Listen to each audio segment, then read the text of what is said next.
Hai, assalamualaikum teman-teman, selamat datang kembali di channel YouTube Heru Biru.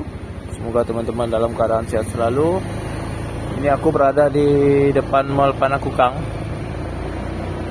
Dan sekarang aku ngajakin teman-teman untuk melihat situasi pagi hari ini di Jalan Boulevard dan Jalan Petarani.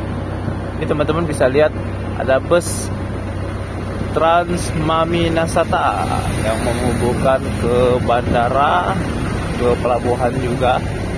Jadi untuk menaiki bus tadi, teman-teman bisa mendownload aplikasinya. Harganya cukup murah, terjangkau, dan fasilitasnya sangat bagus sekali. Ini dia cuaca di pagi hari ini, Jalan Boulevard. Teman-teman bisa lihat sendiri. Makassar setiap hari hampir diguyur hujan.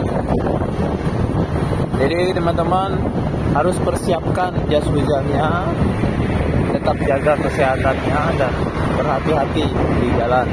Karena banyak sekali pohon-pohon yang tumbang karena hujannya terlalu deras.